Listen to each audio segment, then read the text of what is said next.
जी हाँ, यदि ये एक काम आप कर लेते हो, यदि इस पे चल पाते हो, तो वास्तव में सारी सुख संपत्ति दौड़ दौड़ करके आएगी, सुकून आ जाएगा, जीवन में आनंद आ जाएगा, जीवन में मस्ती आ जाएगी, रूह रानी कभी नहीं घबराएगी और कभी अकेलापन महसूस नहीं करोगे, कभी दुखों के झंझटों में नहीं पड़ोगे। तो आओ चर्चा करते हैं, आखिर ये एक चीज़ हमारे जीवन में आ जाए, हमें मिल जाए, तो वास्तव में जीवन सुधर जाए, जीवन सफल हो जाए, जीवन खुशियों व आनंद से भर जाएगा। संत महात्माओं, एक सज्जन व्यक्ति जो कि अक्सर सत्संग में जाया करते थे, भगवत को सुनते थे, भगवत लीला जहाँ होती थी, जहाँ चर्चा होती थी, जहाँ सत्य की चर्चा होती थी, जहाँ रमेती रमेती राम का जिक्र होता था, जहाँ पे कड़कड़ में बसने वाले कन्हैया का जिक्र होता, जहाँ भगवान की स्तुति होती, बड़े चाव से सुनने जाते।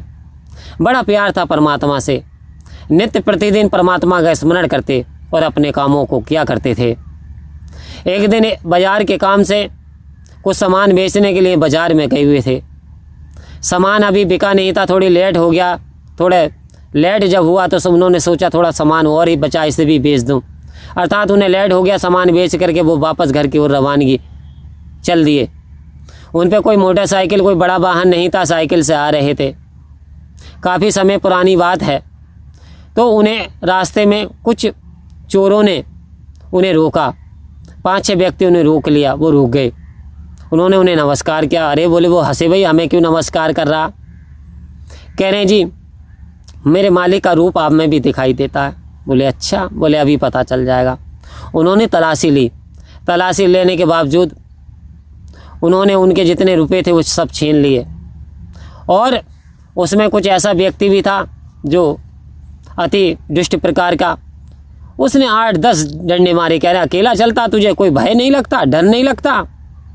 वह कहता जी डर किसका? बोले आप डरेगा। 5-6 डंडे मार देता, बुरी तरीके से पैरों पे वो वहीं गिर जाते हैं और राम राम पुकारने लगते हैं और बचाओ बचाओ की आवाज़ आने लगती है। तो उधर से और कुछ राहगीर जा रहे थे। वो जब राहगीर जा रहे थे तो राहगीरों ने पुलिस को सूचना दी। वहाँ मौके पर पुलिस भी पहुँच गई। पुलिस वालों ने उन्हें सज्जन व्यक्ति को अस्पताल में एडमिट जा कर के करा दिया। और एडमिट जा कर के कराने के उपरांत जब उनका उपचार हुआ और पुलिस वाले उन्हें ये कह रखा था डॉक्टर साहब से कि डॉक्टर साहब जैसे ही इन्हें होश आएगा वैसे आप सबसे पहले हमें इन्फॉर्म करना, हमें जानकारी हासिल करनी है कि आखिर इनके साथ क्या हुआ, किसने किया। हमें उनका पता निकालना है ताकि हम उन्हें अरेस्ट कर सकें। डॉक्टर साहब ने इलाज, उनके जाने के बाद इलाज शुरू कर दिया। कई दिन बराबर उनका इलाज चला। अब वो सचेत अवस्था में हो गए, चेतन अवस्था में हो गए, सही तरीके से बोलने लगे। तो डॉक्टर साहब ने पुलिस को बुलाया। पुलिस महोदय ने कहा, नाम पूछा। बोले फला। बोले जी हाँ मेरा नाम राजकुमार है। बोले अच्छा जी, कहाँ रहते हो? बोले फला गांव में रहता हूँ जी। मैं तो सराय में रहता हूँ। बोले अच्छा ठीक है, किस काम से? बोले बाजार करने के लिए गया था। बोले क्या हुआ? बोले होता क्या, मेरी कुछ गलती थी। बोले किसने पीटा? गलती भी थी तो क्या गलती हो गई ऐसी? बोले किसने पीटा आपको, किसने दंड दिया, किसने मारा पीटा?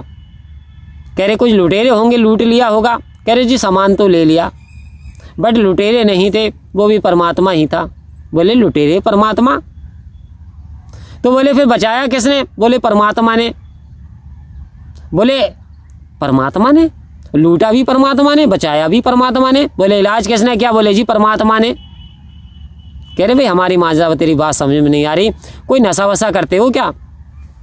कह रहे ना जी मैं नशे की तरफ तो हाथ भी नहीं लगाता। कहते जब मुझसे कुछ गलती हुई तो चोरों के रूप में आन करके मुझे कुछ सज़ा मिल गई। मेरी कुछ ना कुछ गलती हुई होगी जो परमात्मा ने मुझे सज़ा दी, और जब मेरी सज़ा पूरी हो गई तो आपको भेज दिया राहगीरों के रूप में। यानी परमात्मा स्वयं राहगीरों के रूप में आ गया और फिर आप आगे परमात्मा मेरे लिए बन करके, फिर डॉक्टर के रूप में, और आपने ही मेरा इलाज किया। तो सद्गुरु के जो संत महात्मा होते हैं हर हाल में शुक्रियाना अदा करते हैं। सद्गुरु तो अपनी, सद्गुरु बाबा हरदेव सिंह महाराज ने कहा था जैसी दृष्टि वैसी सृष्टि। इस संसार में जो व्यक्ति चोर होगा उसे चोर नज़र आएगा, जो व्यक्ति सज्जन होगा उसे सज्जन नज़र आएगा। कुछ व्यक्ति शराबी जाते हैं बारात में तो वो शराबियों को ढूंढ लेते हैं, वहाँ पे हट्टी को भी तलाश कर लेंगे, और यदि उनके पास एक पौए का इंतजाम है, 2 पौए से पीने हैं, बनाने हैं, तो अपने जैसे और कई सारे व्यक्तियों को तलाश कर लेंगे। पैसे नहीं है 50-50 डाल लेंगे, भैया आधा आधा हो जाएगा। तो शराबी शराबी की संगत कर लेता है, चोर चोर की संगत कर लेता है। लेकिन जो सद्गुरु के प्यारे होते हैं, जो विश्वासी होते हैं, परमात्मा पे विश्वास, दृढ़ विश्वास करते हैं, जिनकी नज़र सद्गुरु ने बना दिया कि जैसी दृष्टि वैसी सृष्टि, तो उन्हें संसार वैसे ही नज़र आने लगता है। उन्हें दुख में भी सुख नज़र आता है, उन्हें चोरों में भी परमात्मा नज़र आता है। जैसे भगवान श्री कृष्ण ने अर्जुन से कहा, हे अर्जुन, क्या तुम मेरी बात पे विश्वास कर पाओगे? बोले प्रभु बताओ। कह रहे हैं, अर्जुन ने पूछा, ये बात बताओ, ये जो आपको मूर्ति रूप में पूजा कर रहे हैं, तो क्या ये आपके निराकार रूप शुभ रूप को मुक्त हो जाएंगे? क्या जो आपके पेड़ रूप में पूजते हैं, क्या ये आपको प्राप्त हो जाएंगे? कहते हैं जी, जो जिस रूप में पूजता लेता मैं वही हूँ। लेकिन एक बात है अर्जुन, यानी जो मुझे जिस रूप में पूजता है मैं उसे उस लोक में भेज देता हूँ, यानी मैं उन्हें देवलोक में भेज देता हूँ जो देवताओं के रूप में पूजता है। जो पेड़ के रूप में मुझे पूजता है मैं उसे पेड़ की योनि दे देता हूँ। तो कहते हैं फिर वो मुक्त कैसे होगा, भवबंधन से कैसे पार हो जाएगा? तो उन्होंने कहा स्पष्ट रूप से, हे अर्जुन, गीता में साफ साफ लिखा हुआ है, हे अर्जुन, जो मेरे रूप के दर्शन तत्वदर्शी संत महात्मा, यानी मैं ही अपने दर्शन करा सकता हूँ, जो मेरे दर्शन हर जीव के अंदर करता है। यहाँ तक कि कहा, चंडाल के अंदर भी मेरे परमात्मा के दर्शन करता है, गाय के अंदर भी मेरे दर्शन करता है, मनुष्य के अंदर मेरे दर्शन करता है, इस सारे संसार में जड़ में चेतन में मेरे दर्शन करता है, हर कहीं 10 दिशाओं में मुझे प्रणाम करता है, दंडवत करता है। उसकी नज़र विशाल बन गई है, उसे सद्गुरु की प्राप्ति हो गई है, उसे ब्रह्म ज्ञान मिल गया है, उसको मेरी जानकारी मैंने करा दी है। हे अर्जुन, ऐसे व्यक्ति सीधे मोक्ष को प्राप्त हो जाते हैं, उनके बंधन सब कट जाते हैं, क्योंकि वो बंधनों में पड़ते नहीं। क्योंकि छोटा आ बड़ा आ की किताबों में पहले आ से अनार, तो अनार जो छपा हुआ होता था, चित्र होते थे अनार के, बड़े आ से आम, आम के चित्र, ई से इमली, इमली के चित्र होते थे। लेकिन जैसे जैसे क्लास बदली, जैसे जैसे आप दूसरे में, थर्ड में आए, फोर्थ में आए, तो फिर क्या हो गया, ई मा लाई ली इमली, आ मा आम, फिर आम, वो फिर चित्र कहाँ गया? क्योंकि आपने समझ लिया ये आम है, चित्र की आपको ज़रूरत नहीं है। जब आपके अंदर वैराग्य जाग जाए तो समझ लेना परमात्मा निराकार भी है और साकार भी है। साकार सतगुरु रूप में, साकार महापुरुषों के रूप में है, और निराकार आपके हर समय साथ है। यदि ऐसा ज्ञान आपको तत्वदर्शी संत महात्मा से मिल जाता है तो समझ ले आपके भाग्य के बंद दरवाजे अब खुल गए हैं, आपको सच्चा आनंद मिलता है। नचा गीत गावांगी आज मैं तेरे सामने, खुशियाँ मनावागी मैं आज तेरे सामने।